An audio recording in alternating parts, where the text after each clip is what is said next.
welcome everybody. Not too sure how many we've got online. There's a few. There's a few fires around, so we might have a few people missing tonight. I know some campuses have been closed down. It's probably mostly going to affect those of you who might be in a potential fire area, but fortunately we're all okay in some parts of the country, even while other parts of the country are having a bad time of it.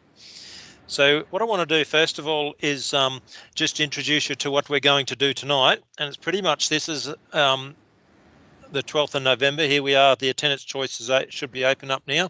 Maybe just confirm that's working okay, is it? And tonight we're going to look at sustainable building and energy efficiency. Now, this is particularly dealing with a part of the National Construction Code, which deals with energy efficiency, and there's rules and laws and things that have been brought in as a result of all sorts of pressures and designs and things for people to be able to build more energy efficient buildings. So what I'm going to do tonight is go through a fair few of the activities, and then I'll open up we'll go through and introduce you to the topic, and then I'll open up for you the activities, and there's only a few activities tonight, and you can work your way through those. So I'm pretty sure you all know you can access your Fires Near Me app and see where all the fires might be. But it's interesting because we're dealing with a topic like energy efficiency, just how the location of where we live in Australia or in the world has so much energy, so much of an effect on the type of building that we build. And you can see at the moment here in Australia, that was just a little while ago, we've pretty much got a couple of high pressure systems with a bit of a front coming through between those that's working its way up the eastern coast of Australia. So generally high pressure systems bring dry, wet, low pressure systems bring rain in most cases, and they circulate in a given direction. Now, I seem to recall low is clockwise and high is anti-clockwise. I might be wrong now. It's a long time since I did meteorology, but that's pretty much going to feed us in our prevailing winds. Maybe it's, high being anti-clockwise would feed wind up the coast like this. And you can see we can have localized low pressure areas, but when you see things like this occur, that's pretty much going to feed into fires come through with this type of situation. So obviously this is only New South Wales, but we have a lot of our building codes and regulations are now a result of all of these sorts of incidents and things that are happening, that are even currently happening, because people will study all these types of things and then they'll refer back to them, and there'll be studies that occur, and we'll have all sorts of changes to codes and things.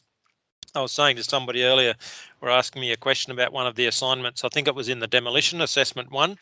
And they were saying, well, what do I put there for a particular question? I said, well, everything's studied, has been pretty much been studied to the nth degree. And if you think about fires, what we have here with, where was I there? With fires is they've been studied so much so that they can turn around and say that 1 kilowatt per metre of fire is equivalent to about a small bar, the amount of energy released by a small bar radiator. Now, those big fires that we've had up the coast that are really big ones, they're probably 100,000 or more kilowatt per metre readings. And they've studied this so much so that they say when you get to about 3,000 kilowatts per metre, they can't put the fire out. You just got to wait till rain comes or something changes so that the fire burns itself out. All you can do is maybe back burn against it, things like that. A person can put out maybe 100 or 200 kilowatts per metre in the reading of fires with like backpacks and hand tools and things. A 2,000 to maybe 3,000 kilowatt per metre is what they can use for firebombing and things like that. But those big fires are anything from 100 to a couple of 100,000 kilowatt meters of rating. So they're just huge, and you pretty much just got to step back and you can't get out of their way. And so what I'm trying to emphasize here is the fact that they've tested and studied this stuff to the nth degree. And it's the same with building. So someone said, well, what's the allowable gap for decking boards or for, you know, cracks in slabs or things like that. Well, Australian Standards has all that sort of stuff, and it's basically a result of tests and things that have been done, and it's the same for environmental effects. So we're going to learn tonight that all the different products and things that deal with sustainability and energy efficiency, they've all been studied. We don't have to guess, and so we can refer through to those or get specialists who can refer to them, and they'll be able to help us to be able to design our buildings properly. So I'm going to go through and run this video at the beginning here, a little bit about the story of stuff, and we'll go through to about 2.5 minutes or 2 minutes and 50, and then you can watch the rest in your own time. So if you like to prime up your videos there, I'll turn off the microphone and I'll meet you back in about 3 minutes.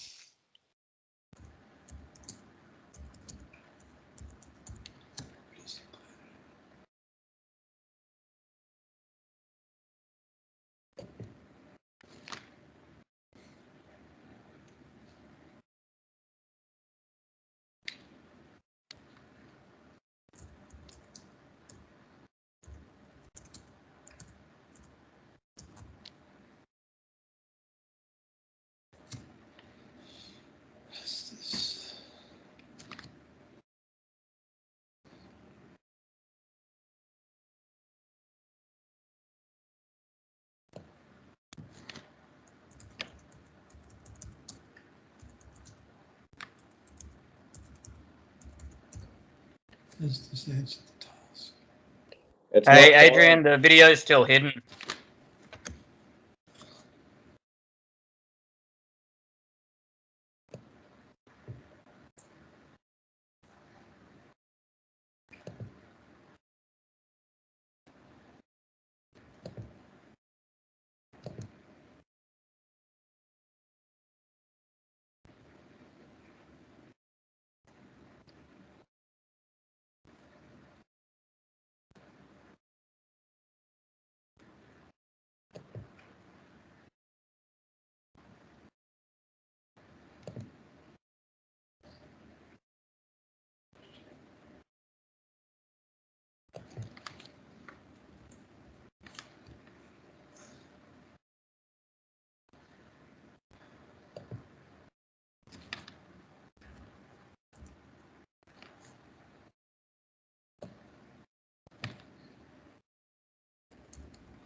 If the properties have been described.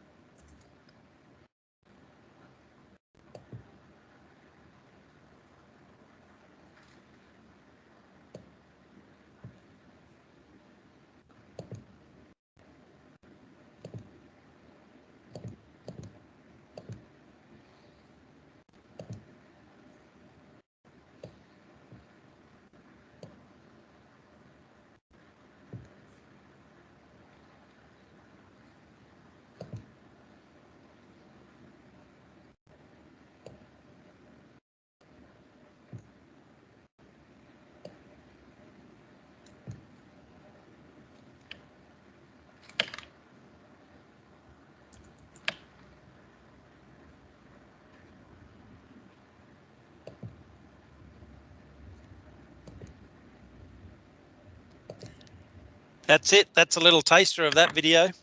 Sorry, I started that a bit late. Didn't open it up for you. We're not going to show the whole video, as you can see from the little title there. We've gone for 2 minutes and 50. You can watch the rest of it in your own time, and there's more like it. But the point here is that we need to be aware that things come from somewhere. And when we look at buildings, we're going to look at what the National Construction Code has to say about where things come from. So hopefully everybody's turned their video off now and you're all good. So what we're going to do first of all is open up this little activity for you to have a go at, and I'll work through it with you. And you can jump on your computers now, and I'll go through this with you. And I'm going to call up the National Construction Code, You can see I've had a couple of goes at it already, possibly. And our job is to, there's only one question, and our job is to match some definitions with their meanings. There's a bunch of drop-down meanings there, and we've got some definitions on the left-hand side. So you're going to need to access the National Construction Code for this one. I had it earlier today, so I'll just see if I can find it again. And I'm going to go to volume 2. So you can just log on. Remember, it's your own personal log on for this one. And I'm going to draw across from the left the headings here so I can get down quickly to where I've got to find my answers. And we'll just work our way through this activity. So everybody should be pretty right there. We're down to this first activity. And the first point there is, what's the perimeter of a building mean? I'll have a little guess first, and then I'll check and see what the National Construction Code says. I'm going to guess the external envelope there, but I'm just going to go and check here and see what this says.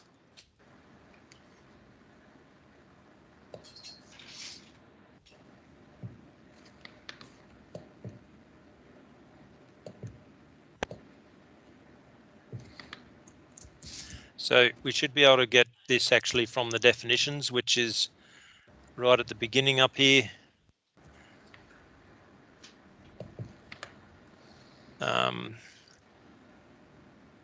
Okay, we'll just work our way through here.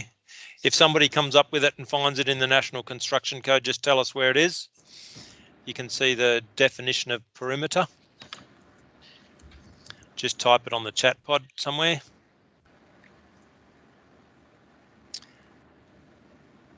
Slabs and footings.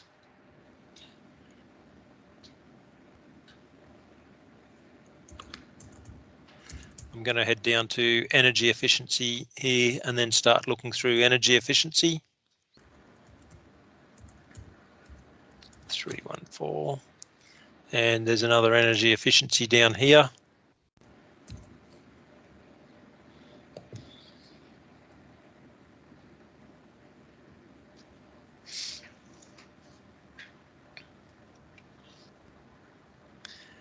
How'd we go? External envelope of the building, says Mohammed, page 29. Thanks, Mohammed. 29. Good job. Somewhere there.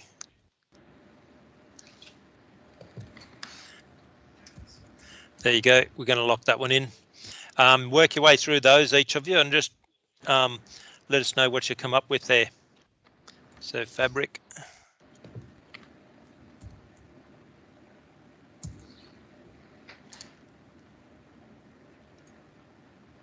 Building fabric 366. I think that may go straight to it. Page 517 for fabric. There must be a couple of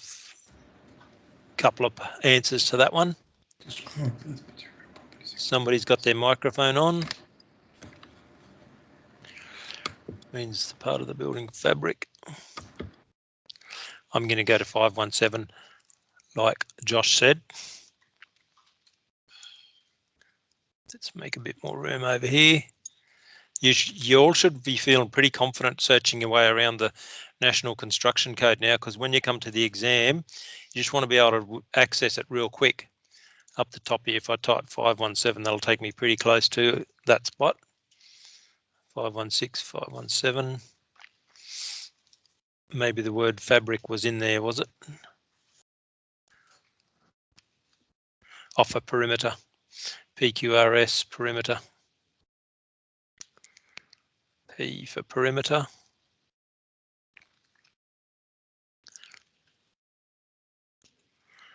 PE, PE. There's perimeter. Means the external envelope. Who found the fabric one? Type the page number in when you find it, people. Let's have a look for fabric. Page 499 are alphabetical. Thank you, 499. Okay, so let's go to, here should be fabric. They are a little bit of a funny place, the definitions in this one. They're back towards the end.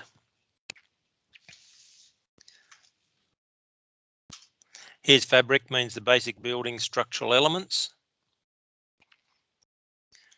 Basic building structural elements, that'll be that one. Total R value. Okay, down here, I think there's definition, schedule 3. So total R value. That's obviously going to be T. So you'll just work your way through those and you should be able to get the answers quite quickly for that one. You'll get yourself a little green box quite quick. PQRST. Here we go, total R value. There's 2 total R values listed in here. For the purpose of volume 2, we'll deal with individual component. I'm just going to check this one here. Means for the purposes of volume 2 means the sum of R values of the individual component layers of a composite element.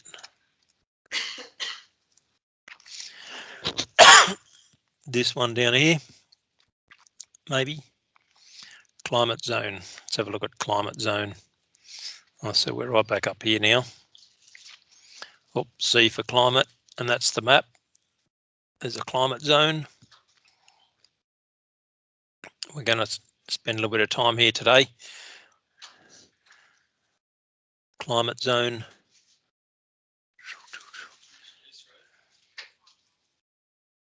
Means an area defined in figure 2. 503, thank you. Is Codia's 503 the climate zone? Having energy efficiency provisions based on a range of similar climatic. There, that one. Is that the first one there, Josh? What's the R value? Oh, look at that. I think we're pretty right there. So you'll just go through, lock in your little quiz, and you've got yourself your first activity. And what's more, you've had a little bit of a look at the National Construction Code. You'll see what we're doing here, what we do here. If I just bring this code right over and have a look at what's in it. This is volume 2, so this is housing. And in this particular case, we've got our governing requirements, and we come down to the 2 main sections. Performance provisions, there's an energy efficiency part there, and acceptable construction, which is for us as builders and construction people, and that has an energy efficient part there as well. And that deals with all the sorts of things that we need to be aware of. So that's going to speak a lot to us tonight. So you're all done pretty good there. That should be fantastic. Now, I'm going to open up this next activity here. I think I'm right to open up that little answer one there for you. I'm just going to open up this little activity. You can get yourselves another little green box. And in this activity, what I want you to do is just off the top of your head, what are the 3 main ways of improving sustainability within the building industry? So think about sustainability. I'll just quickly Google that word so you can see what that word means. Definition.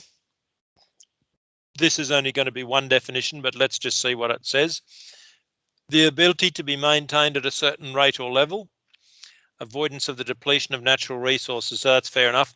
So type in there, how do you think we can maintain building from the point of view of not depleting resources, maintaining things so that, you know, it's the building industry becomes sustainable.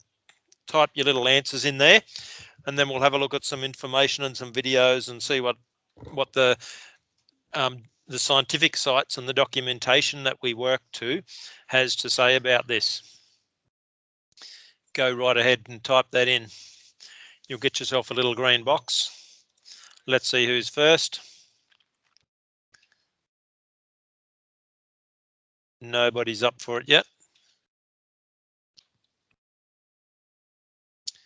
What is how do we be sustainable? How can we improve sustainability?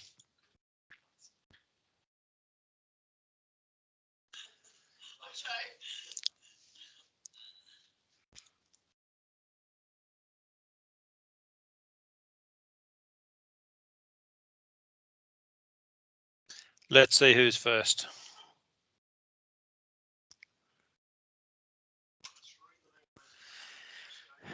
How do we improve sustainability within the building industry? Type it in. Based on what you know at the moment, without doing too much research, how do you think you can be more sustainable? Do you think letting your rubbish blow all over the countryside is a good way to be sustainable? Okay, let's have a look at what Tim says. Thanks, Tim. Recycle materials, innovative design, improved work techniques. Very good, Tim. That's very good. Max, how's Max going to go? Recycling, using sustainable products, using sustainable non-environmentally harmful methods. Very good. Okay, that's great. So that's 2 green boxes for you all. Let's get a few more people with a green box. Here we go. Sam says, reuse and redress hardwood timber from renos. Yep, don't just throw it out and burn it. Use roof tiles, possibly an exposed concrete slab. Separate rubbish material. So that's just some examples of how material can be reused instead of putting it into landfill. Okay, so use a natural resource, renewable energy, recycle, use solar energy. Very good. So there's lots of ways of how we can do this.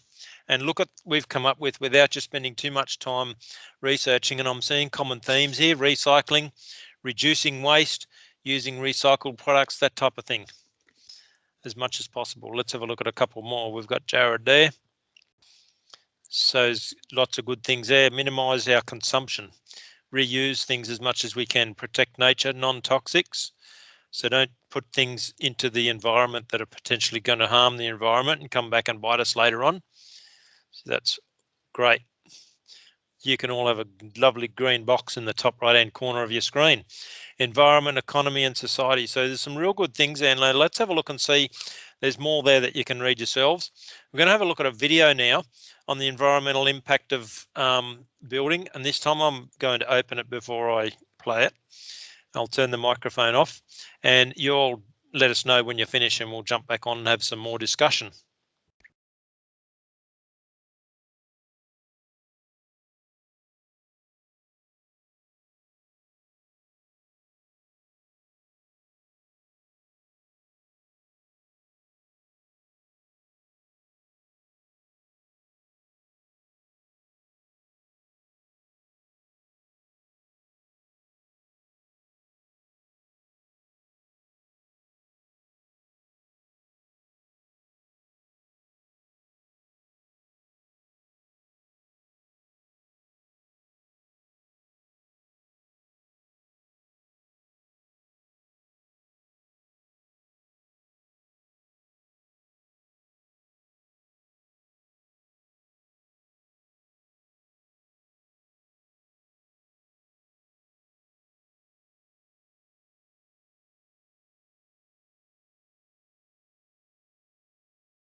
Okay, presuming most of you are done, there's a bit of an overview. There's hopefully some new things there that you hadn't been aware of before, something to make you think. So I've got a little PowerPoint here that Brett's done. I've just updated it to the National Construction Code 2019, and it's going to go through a couple of things here that will be useful for us. From the point of view of energy efficiency, I should have put a 19 there instead of a 15. You can see here the objective is to reduce greenhouse gas emissions. Okay, that's what the National Construction Code says. So to reduce greenhouse gas emissions, and the performance requirements is required that a building must have a level of thermal performance to facilitate efficient use of energy.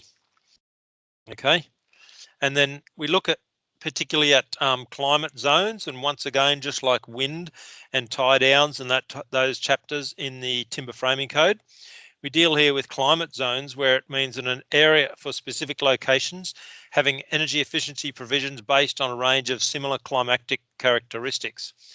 And here we can see a figure from the National Construction Code that deals with the climate zones, and it's based on the types of temperature and the types of expected heat and thermal loads that are going to occur on buildings in those areas.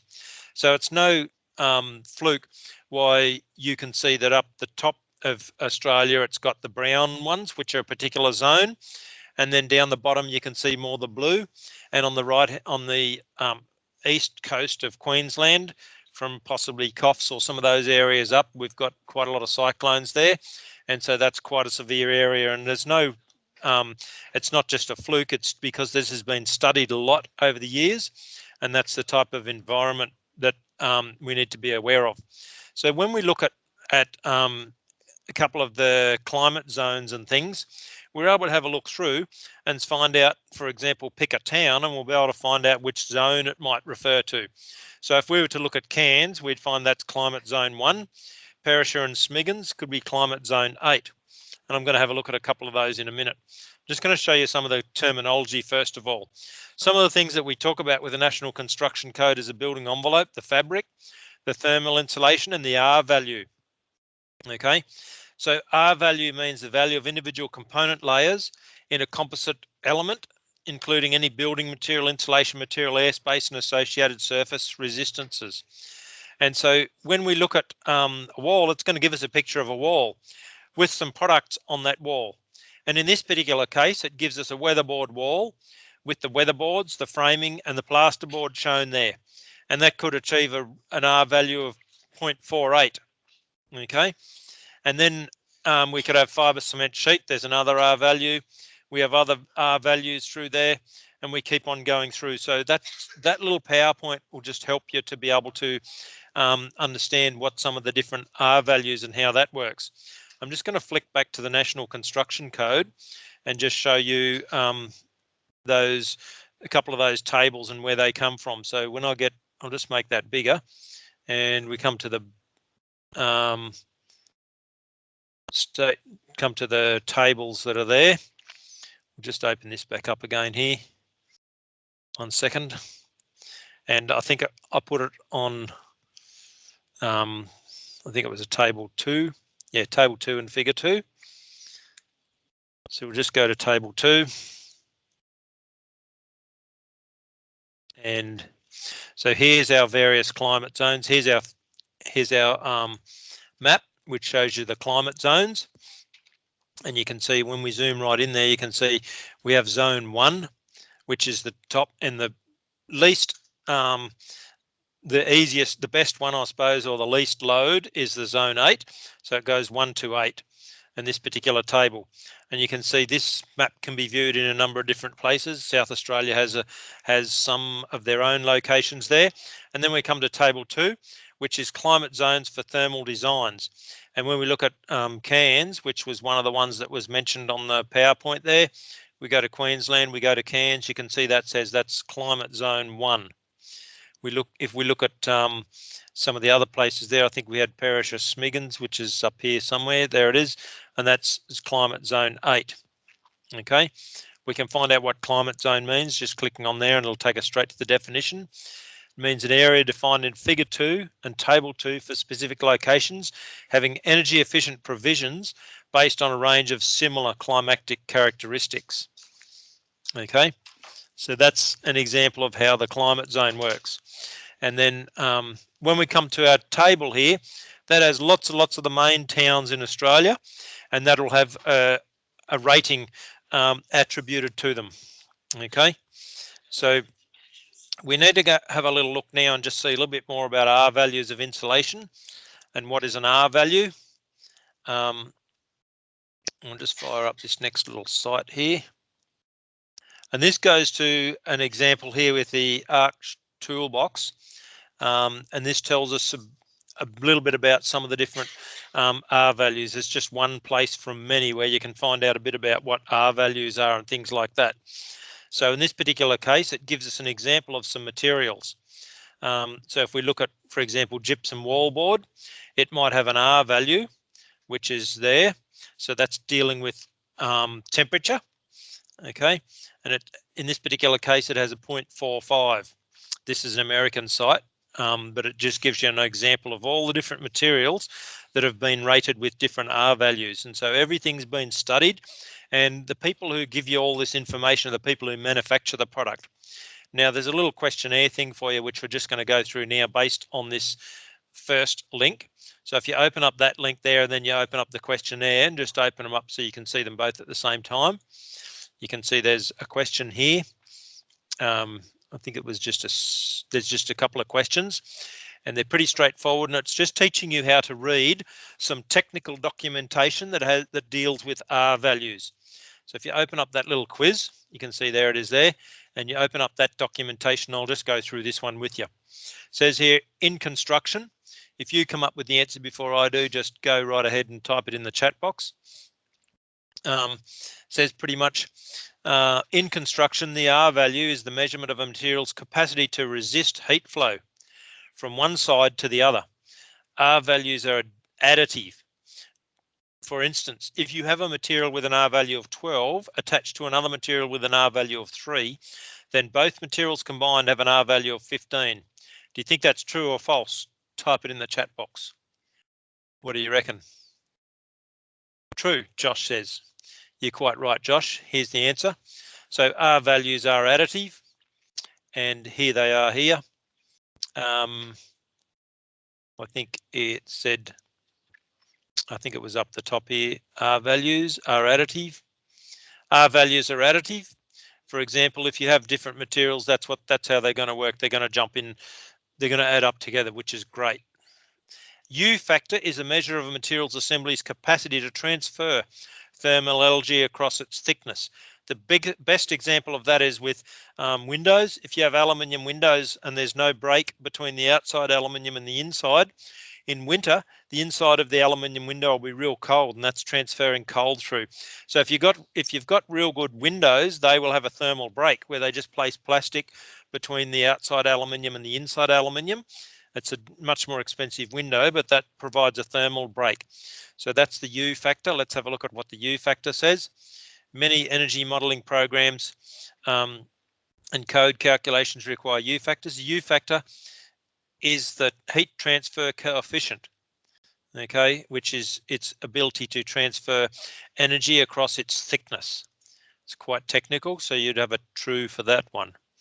Measure of its ability to transfer across its thickness. So you've just got yourself another little green box when you complete that one and sign it off. Don't forget to submit it all down the bottom a few times, and you've just got yourself another green box. And you've also learned to read a technical document a little bit. We don't have to be engineers and fully understand that type of information, but we can at least understand a little bit about where it comes from. I'm just going to open up this thermal performance document from ICANS, and we're going to have a little tiny look at this. So you have to ask yourself, when we see a documentation like this, an insulation handbook, who owns this and who is ICANS? So I did a quick Google search on them and found out who they were, and found out that they are an organisation. You can tell they're an organisation because it says .org. Only people who are official organisations or registered organisations can get an ORG address up the top there. And if we look at what these guys do, basically it's an official representative of the insulation industry of Australia and New Zealand. The issues of energy supply, energy efficiency, climate change and sustainability are now high on the agendas of governments, councils and industry. So your local government authority, Wollongong or Moruya or Wagga or Griffith or wherever you are, that you all have a council who's pushing for you to be able to be more sustainable, more energy efficient. And so that's where these organisations can come in. Okay, so you can read more about them there. And I've opened up this handbook that they've put together. Now, when we see this documentation, it's important for us to understand who wrote it and what's their authority and what are they saying. So pretty much at the beginning there somewhere, it'll tell you this handbook has been developed to assist designers. Okay, it's about this handbook's been developed to assist designers, specifiers and builders, that's us, builders, to determine the total R value of common construction systems, increase energy efficiency, assist in complying with the requirements of the National Construction Code, we understand that to mean now, demonstrate accepted industry installation practices, clarify and standardise. So that's an example. The next thing we need to look at there is what's their contents page got. And I think it was at the beginning actually. And you can see some of the things they're going to deal with. So in this particular booklet, they're going to have the BCA, or we understand that now to mean the NCC, climate zones, classes of buildings and types of construction. There's a glossary of terms. There's types of insulation. Then we come down, we've got roof calculations. In example there, it'll tell us a little bit about some of the different more common types of ceilings. If you're not sure what some of these things mean, just look in the National Construction Code. It'll tell you what a cathedral ceiling is and things like that. Then we can look at what does a masonry veneer building mean? What is a reverse brick veneer? What is metal cladding? All those different types of buildings, okay? Floor calculations, and it's got all that information in there.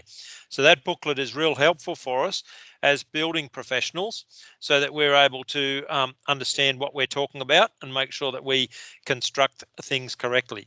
Now, based on that technical booklet, here's another little activity. Boy, you're collecting the green boxes real quick tonight, aren't you? So here's another little activity. That's the next one that's open there for you. And this one's going to be 3 questions that ask us questions from the ICANN's booklet. So I'll work through this one with you.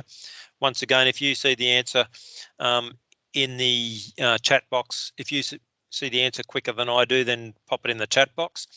So are the following true or false? Insulation reduces home heating and cooling costs, saving you money.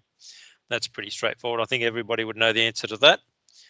Insulation. Otherwise, why did they bring out an insulation home bats policy years ago when they needed to throw money at into the economy? And even though that may have been poorly administered and set out, and unfortunately some people did lose their lives with that one, it was a policy which put something long term and put something into people's houses that would help to reduce their electricity, their heating and cooling bills. Question number 2, one environmental benefit of using insulation is a reduction in greenhouse gas emissions. Remember what the main policy of the National Construction Code was for reducing greenhouse gas emissions. So one environmental benefit is to reduce that. And the last one here, what is the BCA Australian climate zone map? So read those 4 options there and say, what is that actual map? What does that mean? What does this map here mean? And I'll show you the map here so that you can see. And pretty much that's a pretty good little answer there.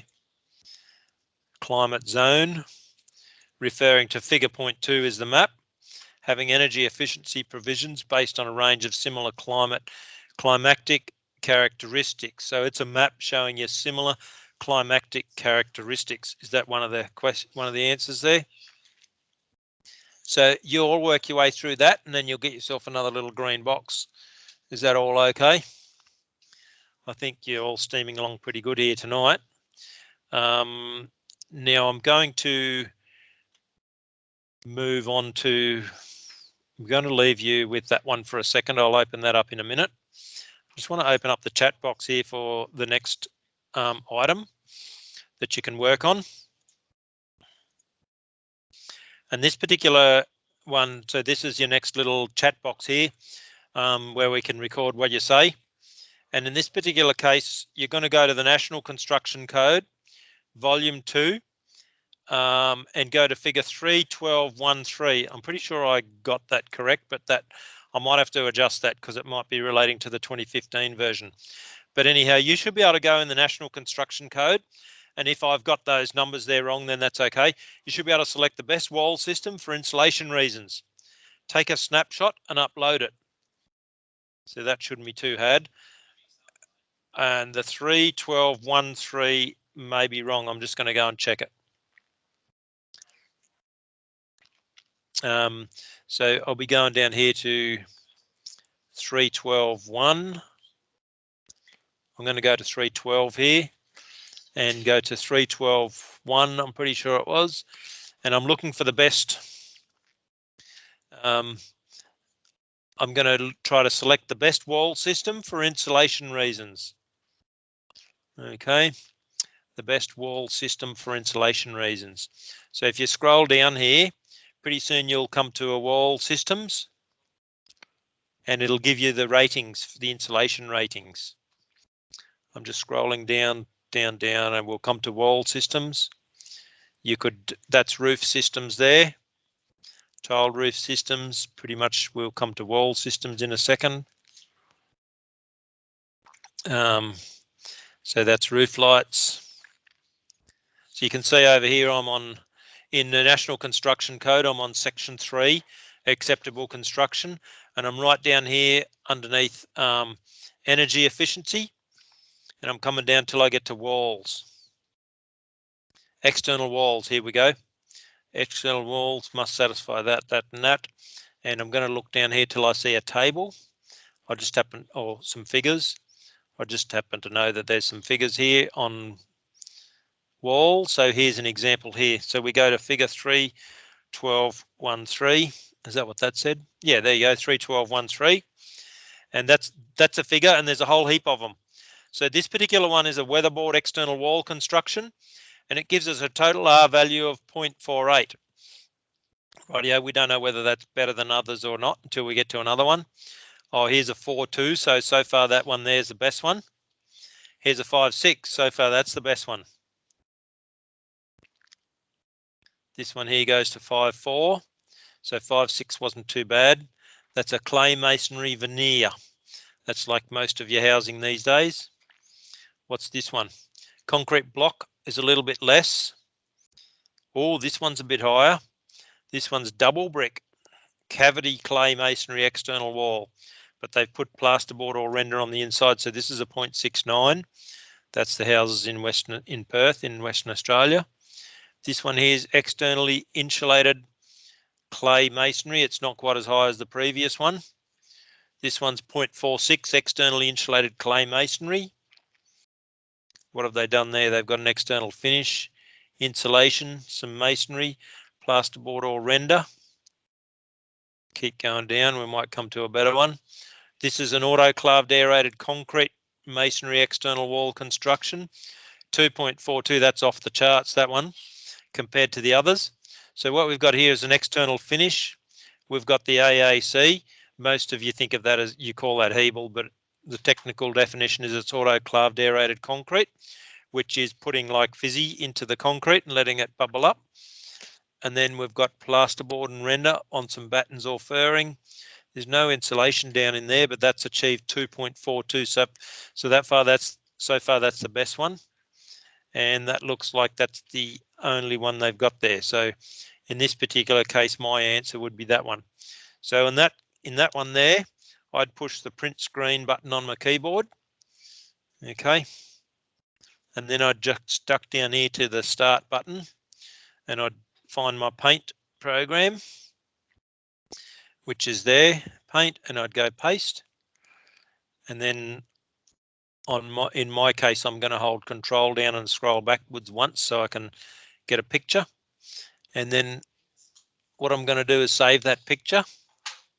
And I'm always going to save it as a JPEG just because it's the most common type one. I'm going to save it onto my computer. And I'm just going to save it to structures and call it insulation. Actually, I'll call it tonight's lesson, which is the 12th November. I'll go through that again slowly for you. I'm hearing some people got lost there. So when you've got the picture that you like on your screen, take a picture of your screen. Actually, the easiest way is get your camera and take a picture. But if you want to just push print screen button on your keyboard, and that'll take a little snapshot of your screen. And then just everybody's pretty much got paint on their keyboard. So just type paint in and up comes a little program called paint, and you just paste it in there and then just save it somewhere. So you've got to put it somewhere now. Just choose JPEG, that's pretty good. And put it in somewhere. And then when you've saved it, make sure you can find it again. I'm not going to save that now because I already got it saved. Then I'm going to go back to my little upload page here. And I'm going to add a new discussion in here. And there should be room for me to upload that here. So if I come back down to, you can upload it any number of ways, how you all do it. So in my particular case, I'm going to go to standards here, structures. Now I've lost my picture. So if I click on the date modified, it'll put them in according to date. That's the 29th of the 10th. If I click on it again, it filters it according to date. That's the 21st of the 10th. So that must be the highest one. And there should be a picture up there. And there it is there. That's the one I call the 29th of November. So I'm going to click and drag that down to there. And there's my little picture. I have to put something in here. So I'll just call it NCC wall. And there's my little upload. Post it to the forum. Let's see how many of the, oh, look at you all. Look at that. Why did I even think to show you all how to do that? So that's fantastic. Energy efficiency, you've done good. There's your pictures. So that's an example of how specific the National Construction Code can be for you on being able to specify things. Okay. Now, autoclaved aerated concrete, which is used in that example, is manufactured by a couple of different manufacturers. CSR do one called Hebel, and there's others as well. So let's not neglect them in case they're better or might one day be better, or the other company might go out of business and then we're left with only one or two. So there's lots of different products that are available. What we're going to do now is just run through this little video, 8-minute video. It does go for a little while, but I don't know. I've got a few more activities and things for you to do, but what I think would be handy for you as we go through this video, I'm just going to show this activity because there's a question in here which the video answers.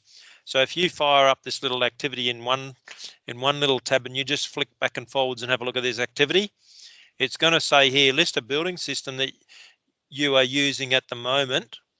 Actually, this doesn't relate to the video, but you can type into the chat box there a building system that you're using at the moment.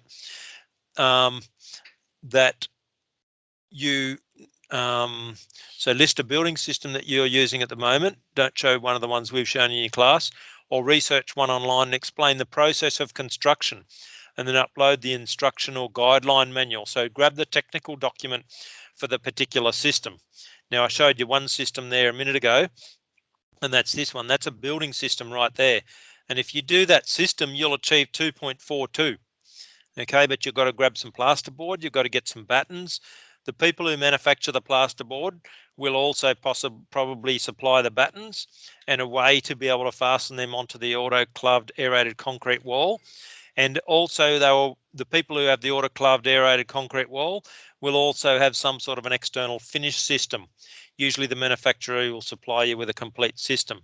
And so you'd have to go to a manufacturer and find out the details of that, and that's what that activity is asking you for. You can work on that activity while I put this video on in the background. This does go for 8 minutes, so just type in the chat box when you've completed the video, and then we'll move on to the next things for the evening. So I'll turn the microphone off here and I'll check that I've opened the video, and I'll run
Good. Looks like most people are nearly finished. I think the sound's coming through okay. I'll just check here. Yep. Good point you make there, Harley. There's lots of different things that are going to have to be designed a little bit differently with something like that. So in answer to Harley's question, how could you figure out what the door jamb screw to? Can anybody type into the chat box what they think the answer to that would be? The question is, Harley's put up there is, what do you think how do the door jambs screw to that polystyrene foam with a light layer of colour bond on each side of it that have some sort of a jam? So the people who manufacture that product would have some detail on how to do that, and whatever they've designed for it, that's what you'd go with.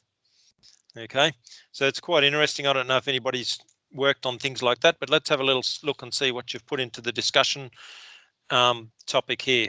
Good job. So there's Harley's put one in there. What have you all worked on? Prefabricated frames with James Hardie cladding. So that presumably that had the cladding already on the frames. Good point there. You can get those types of things. So bare stone cladding using timber frame construction, rondo, batten stockade and air gap, and the bare stone cladding sheet screwed and creating an airtight cavity. Very good, Han. So what's George got on here? Tech deck. Tex deck is made up of recycled bottles. Tex deck has a good finish and easy to apply. Clips are fastened to joists, then Tex deck is stomped into position and locked into the grips, and presumably there wouldn't be any fasteners visible from the top if it clips into place.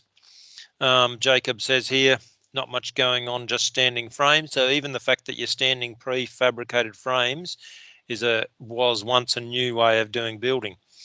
So here we've got Sion accent cladding panels. Yep, so there's lots of different panels and things like that that can be used. And Mohammed's got there working in, so that's good. Mohammed's probably got what the question was actually asking for, where he's got step by step in this example here, make installing this system, installation step by step. And what you're going to look for with any particular system is that the people who design the system are going to be producing documentation, technical documentation, to be able to help you to be able to know how to do it properly. Okay, so that's the key with that. With a system like that, what we just saw, that's an example of they would have manufacturing information that would help you with that. So they plan all of that before they release their product to market. In this particular video, we've got designing an energy efficient house. Okay, so it's going to go through a design, and this activity here, I think, was the one that I was looking for before. It actually has some questions that are based on this video. So you'll see these are the questions. Watch the video and answer this forum question. What are the key 7 elements to respond to with sustainable design? So I'm going to put this video on, and your key there is to open up your little chat pod thing there, and look for a point where they bring out 7 key elements. Once again, when we finish, just let us know and we'll go on to something else.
Okay, pretty sure you've all finished the video, and there's the 7 points that we were asked to put up onto the little message board there. So just grab those. Let's have a little think about each of those. Orientation is pretty much which direction the building faces. Climate is given to us in that map of Australia, which shows us a little bit and indicates where the climate is. This can be quite different in different parts of Australia without even having gone too far. You go up onto the plateau above Wollongong and it's quite different to what it might be down on the coast. So it depends a lot on where you are. Natural daylight's so important. The building code does specify the minimum amount of daylight that comes into buildings, and normally for habitable rooms, it normally says that you need 5% of your floor area as light space throughout your building. But daylight can have so much of an impact on how nice it is to live in a building, and that's something that they've put on there. Then insulation, we've already looked at that. Comes back to our R rating and keeping the heat out unless it's winter and you want the warmth to be in. So then sun shading is real important. If you plan the eaves correctly on a house, then you're able to keep the sun out in summer and let it come in winter. And that's real important because that saves you having to run heaters and coolers when you don't need to. Natural ventilation is real important. Then how livable is the house? So there's some of the main points there to discuss. Now, the Australian government's put a lot of effort into this, and there's a website here that I'm just going to open up for you, which is the Your Home website. Many of you are already familiar with this, I'm sure. And you can go and have a look at that website, and there's heaps and heaps and heaps of information on environmentally sustainable homes. So housing is there, and there's a lot of information that you'll find, lots of calculators and lots of information on how to build your home sustainably, lots of free resources and things, how to actually design it. And you can feed your clients towards this and your designers, and make sure that they're able to access this good information, and you could set yourself up as a little bit of a badge on your business cards that you're a bit of a green home builder or something like that. Okay, so they have information here on that's available for you, and this is one document that we're going to spend a little bit of time looking at. I'll just get rid of some of these other things that we had here. So there's I think that's going to come through in a second. This is a document that they've produced on housing, small 3-page document, a guide to environmental sustainable homes, and that's going to give people information. And there's an activity there which has 5 questions that I'll open up for you in a moment as well. Because I've only got a couple more things that I want to work through, so I'll leave that one for a second and then open that up for you to work on the activities. There's just a little bit about orientation of your home from the Your Home website, and that pretty much gives you some of the key things which is important for you to understand for orientation. It does depend on where your building's being built, but the little graphs that'll show you some of the examples there of being able to get the sun into your building. There's an example that in winter, if we build our windows correctly and our eaves correctly, we can get the sun right in on the floor, especially if it's a concrete slab. Can warm up that whole floor and make the house real nice. If you think about the warmest place to go in winter, it's normally your car if it's been sitting in the sun. That's because it's all open to the sunlight. You can sit in there and it's a real warm, nice place to be, even if it's a real cold day. In summer, though, we don't want that sun coming inside at all. So we have to build our eaves in such a way that the sun won't come inside. And we can have ventilation and all sorts of things that will help you to be able to keep the sun out and have ventilation coming through. There's more information there for you on orientation, a couple more brochures and things that you can look at. Australian government website there once again on insulation. So there's information there for you on insulation. They have heaps of information there on how to work best for winter. It's more of an issue out from the tablelands right across out west because we don't have the moderating influence of the ocean. But when you're on the coast, it's not quite so important for winter, although it can still get quite cool. You can get quite hot in areas as well. We need to be able to keep the heat out and allow our air conditioners to work good if we need to use an air conditioner. So that's some information there for you on that. Then we go through a bit more here that I'll show you that's been put up there for you on insulation. And that's another document that goes through some more information there on insulation, a little bit more on passive house design. So you can see that, and then there's an activity here for you on R values, and a little bit about understanding R values. So I'll fire this one up, and then let's have a quick look at this activity here. It says, what's a description of R values? Just add a quick discussion there on what do you think the description of R values is. What do you think the R would mean on for R values?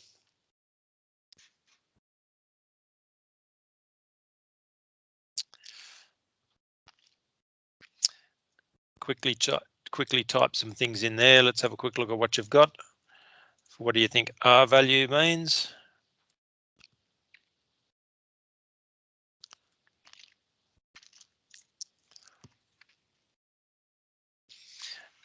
Type it in the activity box. You'll get yourself a little green badge. Good job, Jake. First one, resistance. Yep. So we've got the resistance there. Keep on typing things in there. I'll go and have a quick look at the construction code. We've got a few more that have put some things in there. Haven't looked at Aiden's for a little while. See what Aiden's got. Thermal resistance. Okay, Sam's got here the resistance value question mark. Good job. So let's go and have a look and see what the construction code says. Now it refers us to a number of definitions under T alphabetically for total R value. We've got a couple of definitions there, one for volume 1 and one for volume 2.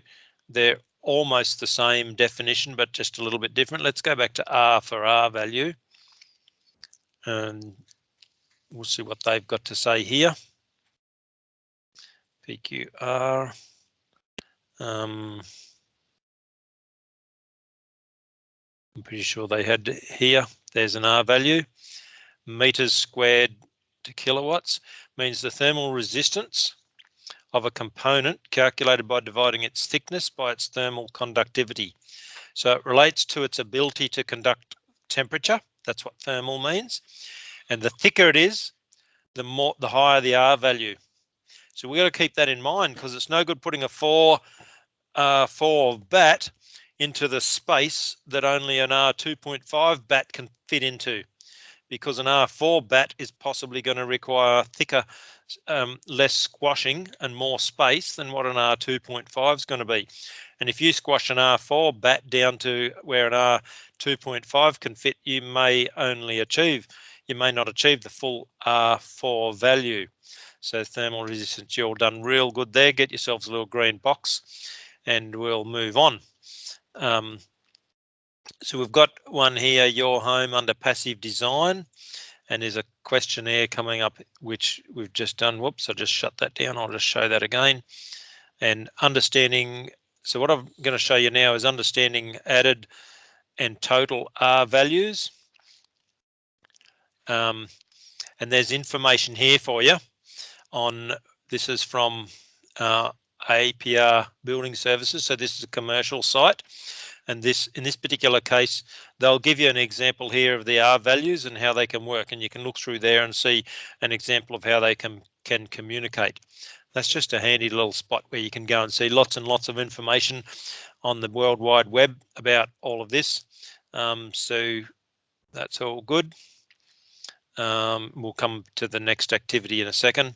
So what I'm going to have a look at now is the next part here is a rapid wall. And this is a system, another system that may be available or may be useful or somebody might want to build, which is like that other one that we looked at, where we can put our walls up pretty quickly and they potentially have some finished elements to them as you stand them.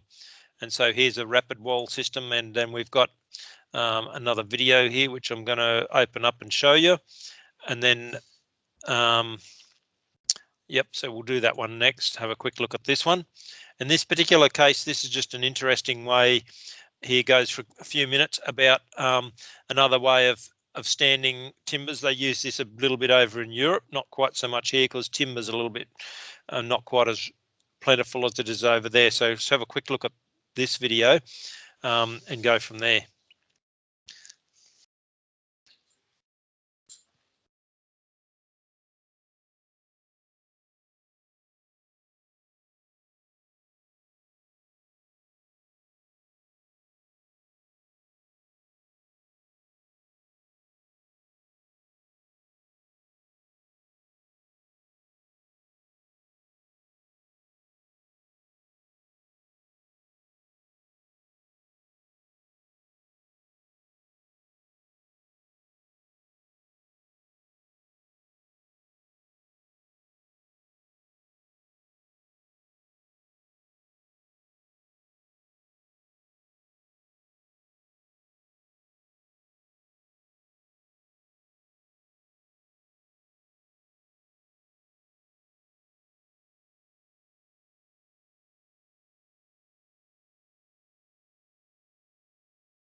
I'm just going to skim through this video a bit because it goes for a fair while, and you don't really need the sound for it because there's no talking, but I just want to show you a couple of main points from the video. So maybe turn your volumes off and just, you could possibly even turn the video off and just watch what I'm pointing out to you here. You all got your sound turned off, hopefully. In this particular case, you can see what they're doing is building a framework and then putting some finished product on either side of the frame. They're storing it into a truck that can carry it over in France. It can carry it vertically because it's going to be too high possibly to travel along the roads when it's laying down flat. And then in this particular case, it's a modular type system where they can stand it up with a crane and you have almost a finished product on both sides of it. So you've got to have a lot of things that work right for you with this, doing it like this. It's quite interesting way of production, and we just want to expose you to a number of different ways that buildings are built because we don't know which way it's going to go in Australia, whether it's going to stay the same way it is now or whether things are going to change quite a bit so that we do get these new types of construction come in. The advantage of some of these types of construction is that you can have shorter time periods spent on site. So you can get a lot of stuff done under a controlled workshop environment and then just have cranes and machines on site quite quickly. Some of the disadvantages are that you're going to have less, you're going to need more work, more site work, or people are going to be more multi-skilled because there's a lot more going to happen in a factory where those people are going to get paid for the work that occurs. So pretty much, I don't want to show every one of them because we're going to run out of time here tonight otherwise, but those videos are there available for you and you can have a look at those yourselves if you want to see more. So I just want to quickly, show you an example here of how you can find out the different insulation rating of different materials. And in this case, this particular commercial site, you'd need to log on to the site to be able to access this information. And the people who design buildings are going to have access to this type of information, but you can tick different types of elements and then come up with a printout of the different of what the accumulation of all these different things are. So I've just ticked a couple of things there, and I'm going to move down the side here and just go add selected. And then I'll show you the type of thing that you can come up with. So, oops, I should have put in there, I'll just return back to this is like a calculator. And what I want to put here is put in,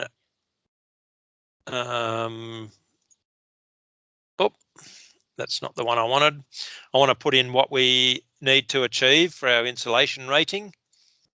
So, oops, I've got to put it in on the next page there, I think. So if I need to achieve a certain rating of, let's say 20, all up, and then if we go and save that, I've got to enter a table name. And if I put in there 20 and I save this table, in this particular example, this can give us something that the BASICS reading could give us, where we put together a different selection of products that have scientifically proven ratings for R ratings or insulation, thermal conductivity type ratings. And then if we have a minimum that we have to achieve, you can then tell how close you are to the different ratings that you need. So websites like that are available. We're not going to use them so much ourselves because as builders, that's going to be given to us on our plans and specifications, but we need to be aware of this type of thing so that we can kind of keep an eye on where Australia's headed. We don't really know where Australia's going to head as far as down the track, but we do tend to follow some of the other countries around the world. And so just keep an eye out for that sort of stuff that could be near a town near you sometime soon. So this last video, I'm going to let you run through it yourself and have a look. That's going to go through for a few minutes on a different type of product there, different rapid building type system, and I'll let you run that through. I'll go back and turn on all the rest of the activities, and then you should be right to complete all of tonight's work. And then I'll stand by here so that if you need help with any of your assignments or anything, then you can definitely go ahead and check with us. Now, most of assessment 1 in this unit has already been marked. So just in conclusion, we can probably stop the recording now, I think, Glenn. Thank you for that. So if you go back to residential here,